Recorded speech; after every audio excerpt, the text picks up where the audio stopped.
are going trying to look what's in investors' mind.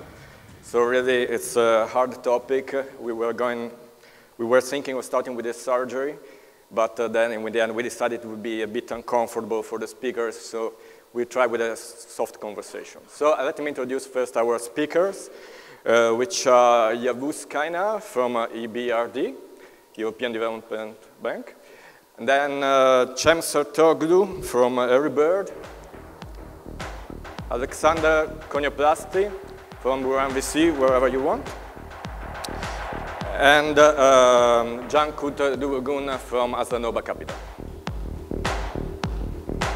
Okay. You have the microphone, right?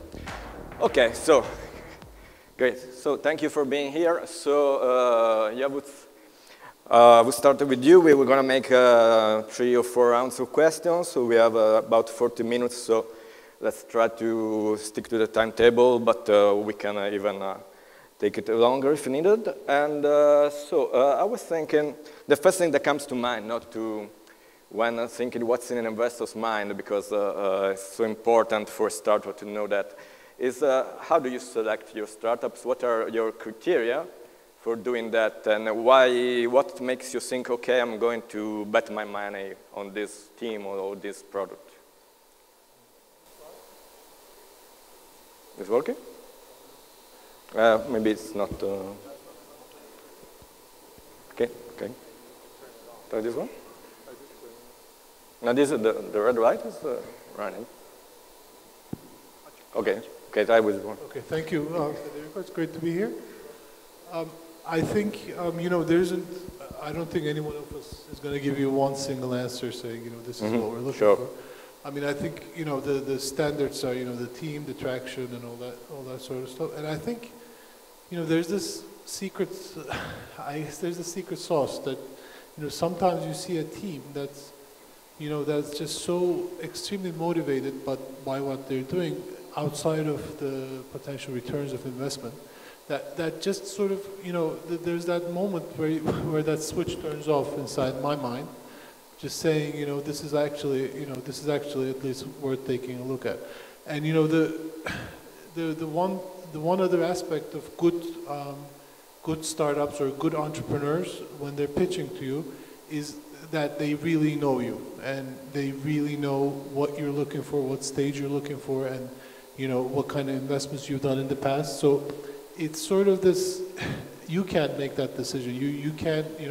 It has to be a mutual selection, and sometimes it's just right. And it's really hard for me to pinpoint when that switch goes on in my mind. But it's extremely, that's my suggestion to everyone here, extremely important to know what the parameters of the investor are that you're talking to. And if you're talking to Cankut, you're probably going to, he's probably looking for something different than Cem or myself. So it's just that, it's just that feeling that you're understood by the entrepreneur and he understands you and you understand him. I think that point, it's very important. And one thing that people always say is, people always say, and I will repeat it, is, good team, bad product always beats, bad team, good product. And it's, I've seen it happen. Because good teams pivot, good teams, see that, have plan B, plan C, and those are the kind of investors that first is the team. But how often do you go wrong? I mean, you have a kind of system that works most of the time, and sometimes you just don't get it. Look, I mean, if there was a system, everybody would just use the system, and we'd just all be happy. But it's.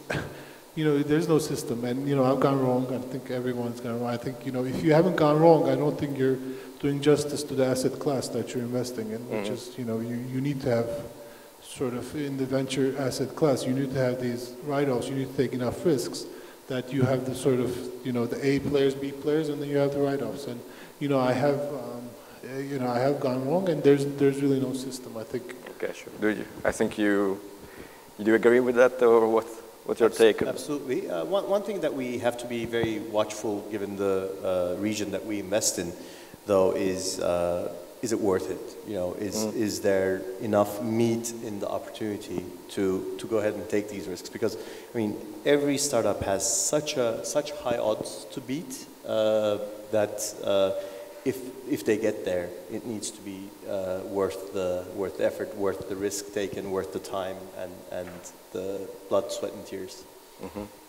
Yeah, but Alexander, do you prefer?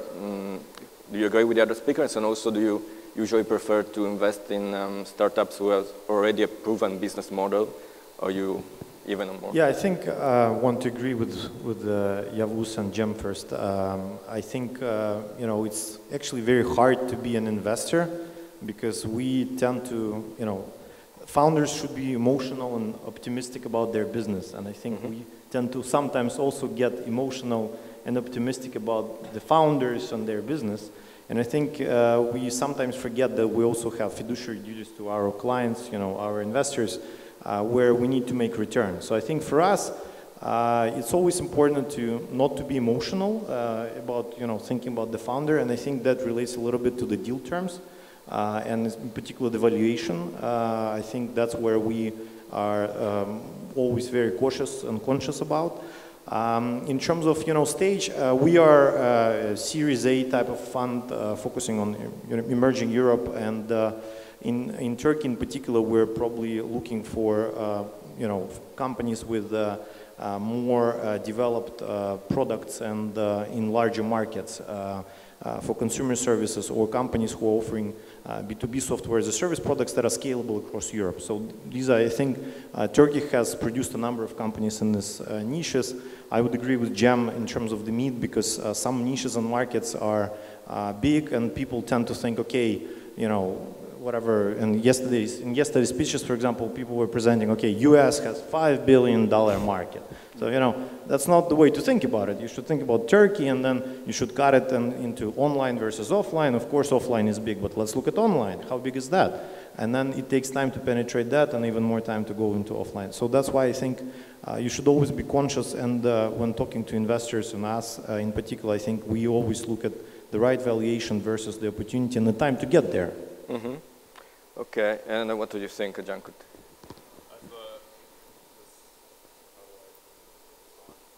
Maybe. Okay.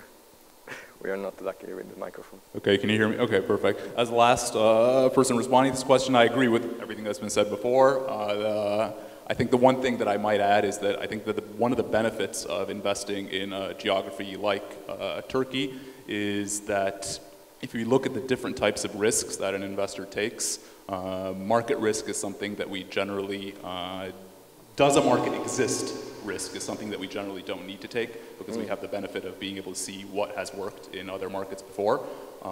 And therefore the execution risk is something that we are actually taking. In identifying the extent to which that execution risk exists, it really depends on the team. And in a team, we look for 3 specific things. One, we want the team to be very genuine. The founders need to have an intellectual honesty about themselves. So, and that manifests itself in terms of the research that they've done on a specific problem, the extent to which they share information with you, the passion that they show when they're presenting a particular, when they're making their pitch. All of those come together to really convey how genuine they are. The second thing that we look for is that they care about what they're doing. It's not simply that they saw that it's a big market and they want to follow through on it because of the, as Yavuz mentioned, because of just the financial upside. There are other motivating factors there. And the third thing is that they have a tendency to get things done. And the reason for that is simple. Startups need to execute very, very fast. So we need to see that it doesn't necessarily need to manifest itself in terms of actual traction, but we do need to see that they have a tendency to absorb a lot of information fast, perform their research fast, get back to us in a fast way, iterate on their product at a good speed. Those are the 3 things we look for. And given that the startup ecosystem is quite recent in Turkey, in the region in general, entrepreneurship is booming now maybe than earlier, have you found that the startups are getting more good at pitching the product are getting more, they have a more international mindset than before? I think that to answer the first part of that question, they definitely are getting better at pitching. At the end of it, I mean, we live in the day and age of Google. And we get a lot of these actually. If somebody sends you an email saying, okay, what would you look for in a presentation? Well, that's already something that signals that they're probably not the right person. I mean, all you need to do is go to Google, say, okay, what are investors looking for in a presentation? And that has, for most entrepreneurs, that's something that they've done, and therefore the quality of the pitches is improving. I attended the Startup Turkey event in 2013 as well. Even since then, we can see from 2013 to 14 to 15, there is a significant improvement in the quality of the pitches. In terms of the international angle, I think that Turkey still has a long ways to go in order to start building some global businesses where the competitive advantage is not the operational complexity on the ground, but the competitive advantage is the technology. Sure. What do you think about the downsides of investing in a developing market rather than in a more mature one?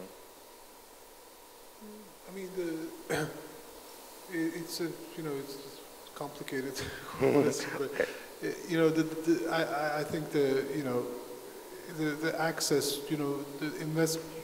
in our stage, we can't do seed stage, and we're not a seed fund, and so what you end up, the pipeline opportunities in Turkey for us are few. They're not very few, but they're few, and with scarcity comes inflated valuations, and I think that.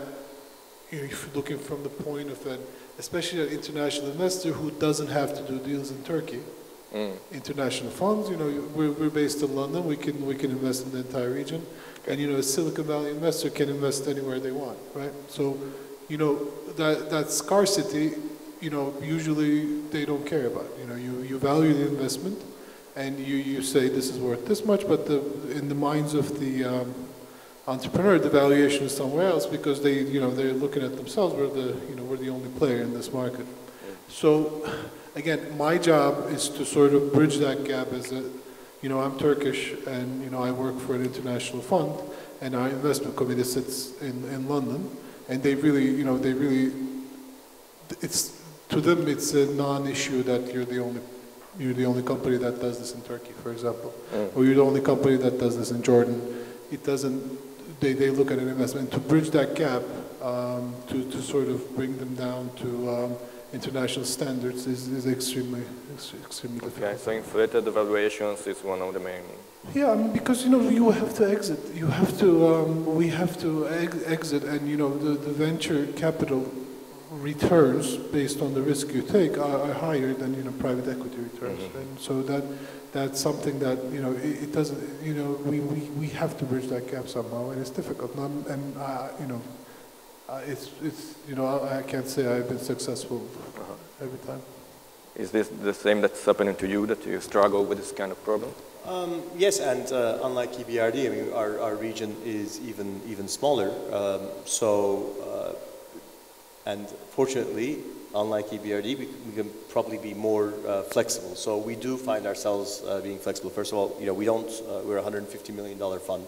So typically it's not in our core strategy to do seed investments, but already in this fund, we have 9 investments now, and 3 of them we've actually gotten in at the seed stage. We were in some cases, we were actually founding investors into some of these companies.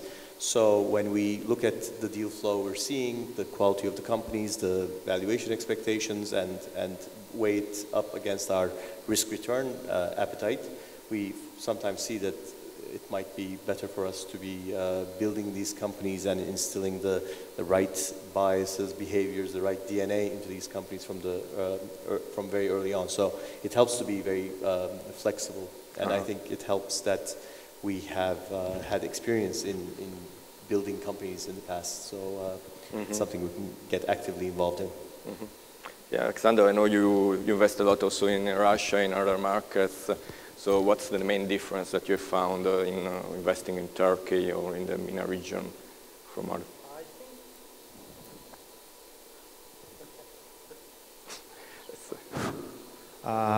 Yes, thank you, Federico. I think what I feel in Turkey versus other markets is that, first of all, in certain segments, the founders are actually very capable, and Turkish culture and people in certain verticals have great commercial skills like sales, marketing. We've seen a number of Turkish companies go outside of Turkey and being more aggressive versus other competitors, they were able to actually get traction. And even inside Turkey, if you look at companies like Yemeksepedi or EBRD, Trendyol, you have great founders there who are very, stringent and were pushing to get the results. So I think in this sense, we really enjoy working with the Turkish founders. Over the last year, we probably looked at about 200 companies in Turkey. It was the first year where we actually started focusing on Turkey. And we're in the process of talking to several where we find ourselves more interested with the business models and the founders. I think there are certain niches because of Turkish economy in terms of consumer, trade, etc. Turkish people have more natural, propensity to be successful in certain areas, which you don't see in some other geographies, like Hungary or Poland, for example, or Baltic states. They're better in other things, maybe. So I think there is definitely a lot of talent. There is definitely a lot of persistence, commercial sense. I think because I would agree with Yavuz in terms of the scarcity value of better founders who are capable to execute, and they would expect certain, valuation. And I think in terms of valuation, the way we feel about it is that in some markets it's probably less pricey versus Turkey. So we also look at it from that perspective. So I could invest in Poland rather than investing in Turkey just because I get better deal terms there. And there is enough meat, as Cem mentioned, in that market. But on the other side, we also look at it from two other perspectives. Valuation is also a function of how much capital is required to build this into, $100 or $200 million company. So sometimes people, in my view, underestimate in Turkey because they've never done it before. And actually, in order to get there, you need to invest $20, $30 million. And they've only raised, 2, 3, and they think another 2, 3 will get them there, but they won't. So, and in that sense, the valuation should account for that because it will mean dilution for the earlier investors. If there was no such dilution that we would expect, for example, we might get involved. And valuation is something synthetic. It's not, because no one is selling today. So why would you care about valuation today? And sometimes my feeling is that some founders, when they talk to you, they actually behave as they're selling 100% of the company. It's like they're, the only asset they have, and they want to maximize right here, right now. And it leads to two things. One is in Turkey, people tend to fundraise longer than in some other markets. And I would, recommend people take money and just run. Why would you, waste time? If you get more capital, you just can run quicker. Focus on the longer-term valuation, longer-term, goals. So I think these are the feelings that we're getting. And, I think the founders are there, and we would love to support them.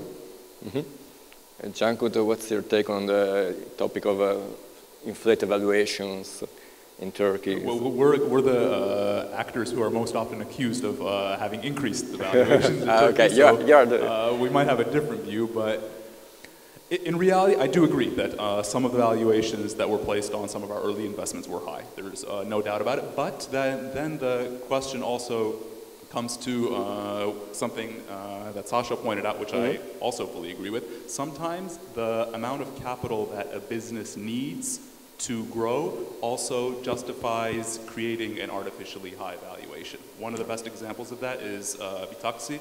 We invested, and this is public information, we invested at an $8 million pre-money valuation at the product level into that company, $2 million. Did that company really deserve a valuation of 10 post at the product stage? Most people would say no, and justifiably so. But we want to take 20% equity. I mean, we want to give that business $2 million because that's the amount of money that it needs to do the aggressive campaigns on both the consumer side and the driver recruitment side. So we believe $2 million is the right amount of money to give to that business. We also don't want to take more than 20% equity because we want the founder to have sufficient motivation moving forward, and hence the valuation of $10 million. So looking at it from that perspective, in some deals, the valuation can be artificially high at a seed stage. Another part of the question that you were originally asking was about the difference between the Turkish market and some other markets. I think that one of the key differences is the availability of capital. We invest in two markets. We invest in Turkey and we invest selectively in the US. The key difference between those markets is how much capital is available. And as a result of that, the challenges in those markets are different. So since there's a lot of capital in the US, for example, the challenge becomes getting into the good companies. There's so much capital and everybody's trying to elbow each other out to try to get into a deal, so it becomes a very, very competitive environment. That's the key challenge there. In Turkey, due to the scarcity of capital, the key challenge becomes, okay, following on into the companies that you've invested in, once you see that they're succeeding, because the ability to attract follow-on capital is very, very scarce. And that's where, for example, I think Earlybird's model of having a large fund, but dedicating a substantial amount of capital to a smaller number of investments makes a lot of sense. Because Earlybird is thinking, okay, what's the entire life cycle requirement for this specific company? And even if I can't get anybody else to join on board, as long as the company is performing, am I going to be able to sustain my investments in the company? So due to that challenge, you need a different operating model on the fund side in Turkey. Yeah, sure. So these are the main challenges from the investor's point of view. From the point of view of a startup, what do you think are the biggest challenges, Cem? As Cankut mentioned, I mean, capital is still scarce in this market, because you have very few dedicated players who are committed to invest here, and then once you get out of that very small group, then you have opportunistic investors who can be investing here or in Russia or in Southeast Asia or Latin America. So I think the challenge for the startup is to be able to attract the right type of investor into the company. Now, I think the global tech conversation, which includes the press, the blogs, Twitter environments, etc., sort of creates this artificial competitive landscape. It's as if first of all, this sort of notion of valuations and round sizes, etc., become a topic for founders. I mean, you constantly come across teams that are talking about the size around, the terms, the valuations, etc. But as Sasha mentioned, these are just fictive notions. At that point, nobody's selling anything, so it's not a real price. So I think many people in the startup founder groups we're seeing that they're thinking about in terms of value targets. They're thinking about sort of what's their percentage shareholding at the point of exit and the enterprise value, and they make the simple calculation and say, okay, here's my target, $100 million or X million dollars. I think they're forgetting a very, very important component there, which is a critical coefficient that goes in the beginning of that formula that multiplies everything with it, is probability of success, which is a number between 0 and 1.0. And we find that founders are underestimating the importance of this, and that they should be constantly looking at how can I maximize my chances of getting to a successful situation. Because if you don't, all the odds are stacked against you. So we think that that the challenge of entrepreneurs in the Turkish market is that sometimes they're overlooking this very important factor. Yeah, but so do you think that also the media now are all somehow guilty of too much hype on valuations of startups, and make startup founders think that they have to become the next Zuckerberg? They're forced almost to do that, or maybe it's not realistic. Well, I think there's nothing wrong with thinking you want to be the next Mark Zuckerberg. I mean, but the success of Mark Zuckerberg or Steve Jobs, or it wasn't, you know, negotiating the best valuation, right? So that they need to, you know, it's just that the fact that you can get there, you can become a unicorn, you can, doesn't mean you know, you're very good at negotiating with VCs. So I think that's, you know, that's something you want to prove to me in other ways that you're actually Mark Zuckerberg, and that's and there are many ways of doing that, I think. And you know, the difficulties that, you know, the entrepreneurs in this in the emerging markets face are numerous. It's you know, thankfully with organizations like, you know, at home and, you know, some other, I'm not saying it because I'm here today, but it really just, you know, putting entrepreneurship in a format that can be at least, you know, where people don't keep repeating the same mistakes is huge. I mean, you go to the US, there's, you know, the number of organizations like this are just vast, right?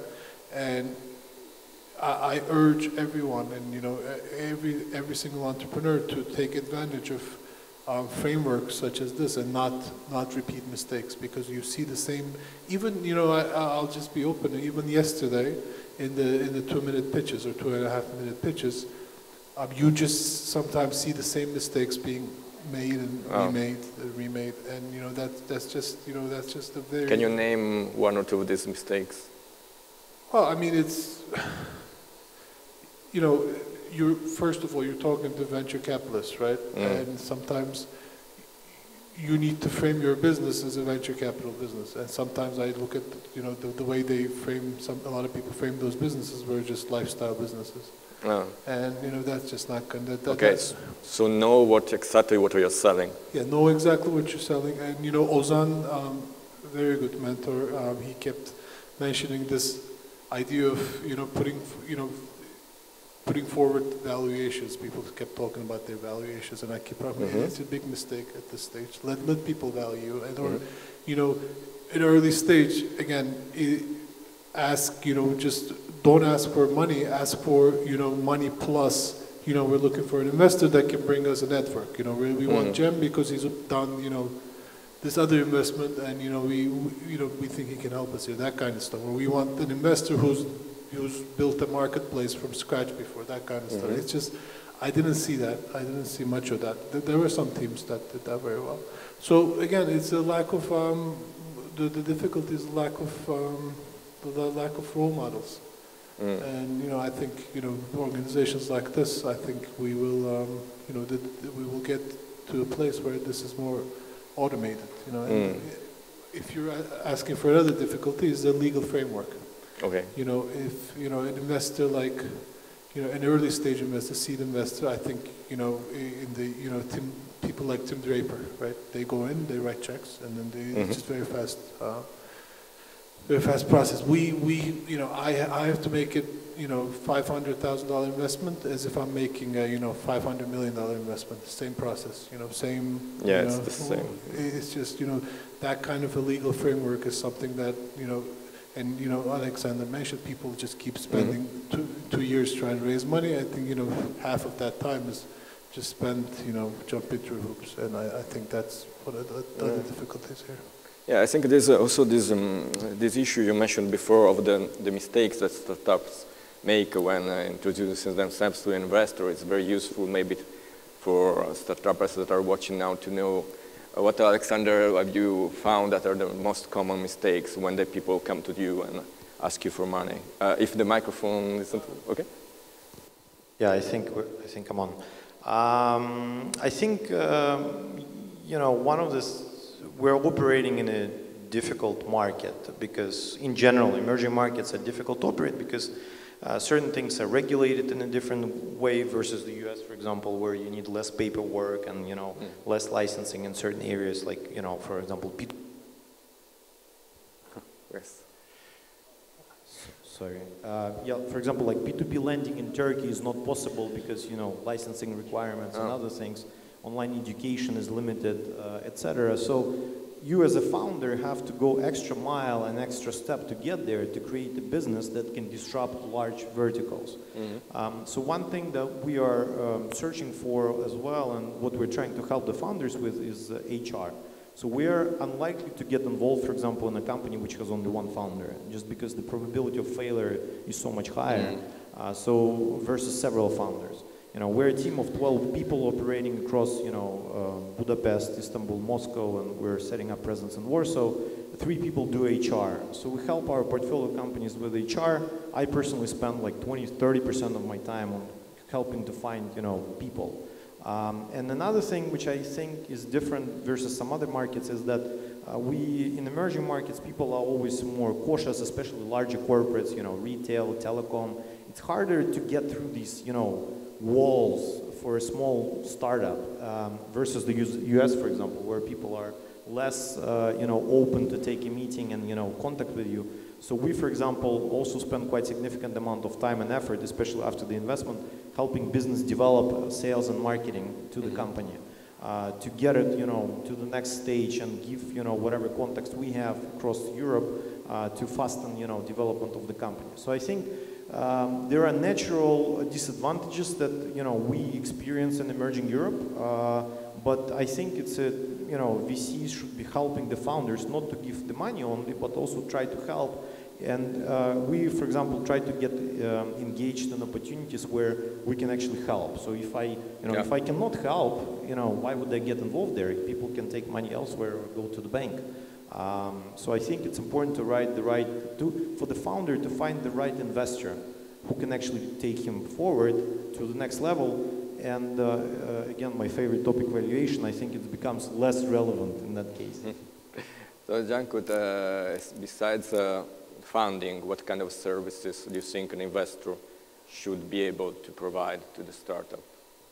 Before we get to that, I want to actually answer the other question about entrepreneurs and what they can improve on. I think that valuation, for example, focus, I think that's a universal problem. I don't think that's specific to Turkey. I mean, I was reading a statistic that in the US, of the all the unicorns, so more than billion-dollar companies that exist, like 25–30% of them are between $1 billion and $1.3 billion.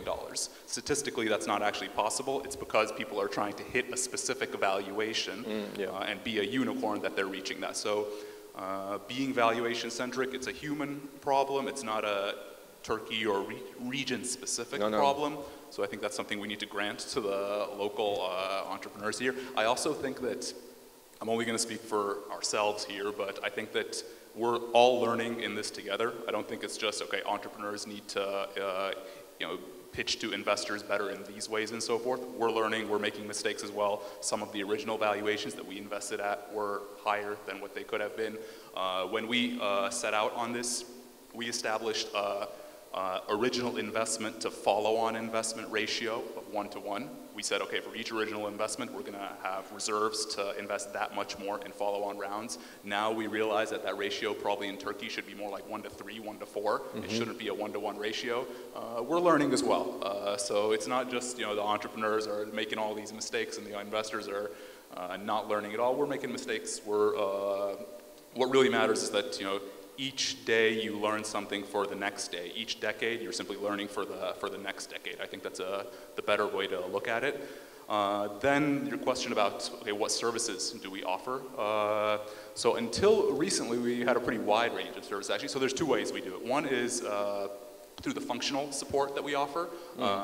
We help in HR and in marketing. Until recently, we also used to help in IT and in finance as well. So that's the functional angle. And then the second is in beyond the capital, of course, in really trying to serve as a node that lets the entrepreneurs interact with each other. So one way in which an entrepreneur can learn is just by, okay, asking me or asking my partner Hassan what we think, what our network is, and so forth. We're just 1 or 2 people in that case. Since we have 40 startups, what we're trying to encourage is us removing ourselves as that node that constrains that flow of communication and enabling communication amongst our entrepreneurs themselves. And we do this in 2 ways. One is online and the other is offline. So online, we have email groups, Slack channels, and so forth. And offline, what we recently started about 6 months ago is offline meetups, where each month we meet at the office of one of our specific entrepreneurs, and they share, their problems and how they're working on, okay, what they think about hiring strategies, what some effective marketing channels that they might have found, or whatever that, that dialogue might contain that specific day. But all of these services, and I think that's the way it needs to be for when you're an investor, all of these services are not imposed onto the entrepreneur. They're all available if they would like to entertain it. Some of them, some of our founders don't come to any of these offline events. Some of them have come to every single one of them.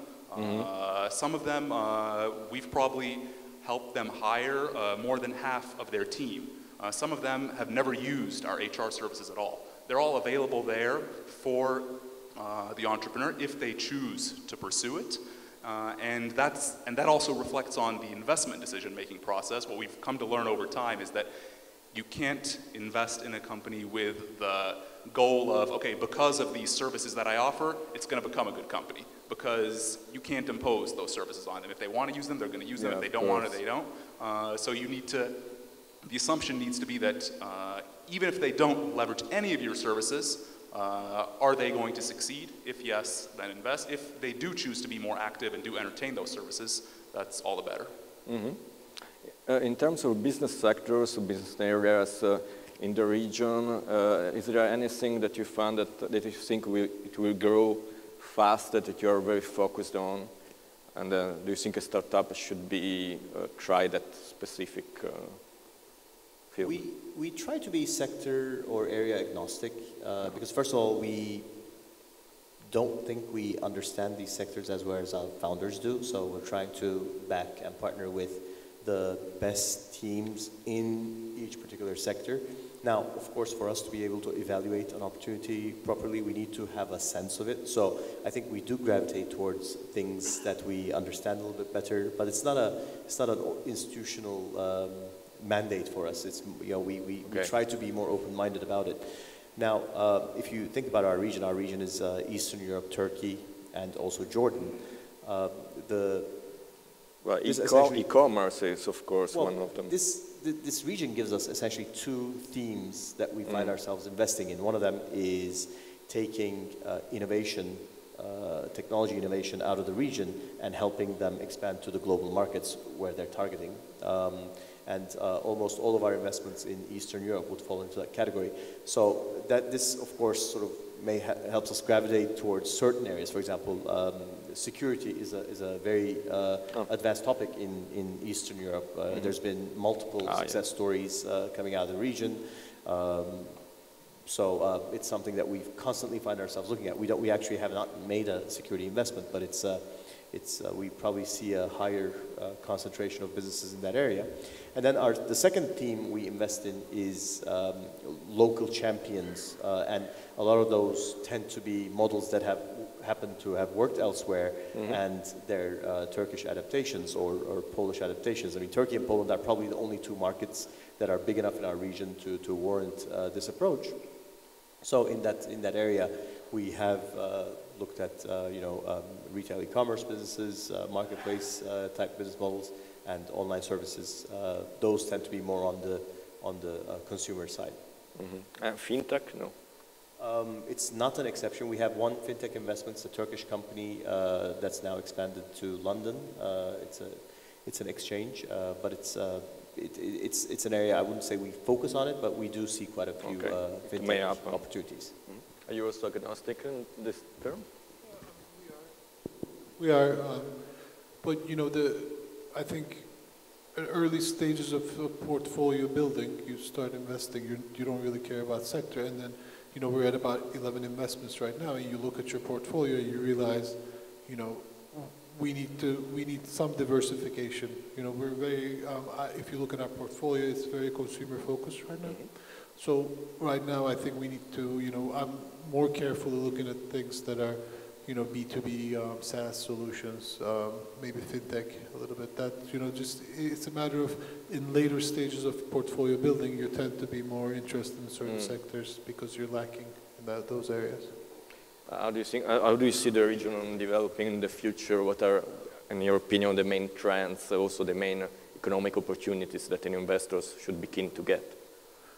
The main opportunities in the future for the region, what do you think? I think, this region has, a lot of engineering talent that's not being tapped by, that's just only partially tapped by startups in this region. It's usually the talent goes to, the banks and the bigger opportunities that, it's safe, sort of these safe places. And I think, when you look at some of the exits that happened, there's a huge arbitrage opportunity. A mobile application developer in LA starts with, mobile $150,000 salary, whereas, a really good one, maybe a better one here, makes 1/3 of that money. And there's a huge arbitrage opportunity there. And I think, as we are able to attract good talent into startups, the cost structures of these startups will be extremely valuable for investment. Okay. And Alexander, what do you think are the main opportunities here? Yeah, I think one of the most interesting, areas which will grow in Turkey, in my mind, is financial technologies. Because, Turkish banks across the region have become, quite active players. You see them penetrate a lot of markets. But because there is a lot of regulation around that, and financial sector has been always very heavily regulated, I still think there will be, it creates even a more interesting problem, how to overcome it properly and make an interesting business around that. And it's both, in my view, in lending, consumer and SME lending, various type of crowdfunding opportunities. Insurance, I think, is a huge segment.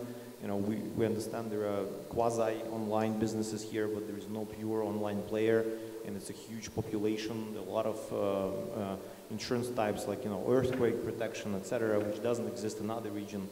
I think it's a huge segment which will see development over time, and we would love to see more companies coming out of Turkey in this particular segment. Okay, this is an interesting message to send to the audience. Okay. Okay, I think our time it's over. I don't know if we have a question from the audience. Maybe we can take one or two. There any question? 1, 2, 3. No, I think we are over. Okay, thank you very much for listening and staying with us, and bye. Bye-bye.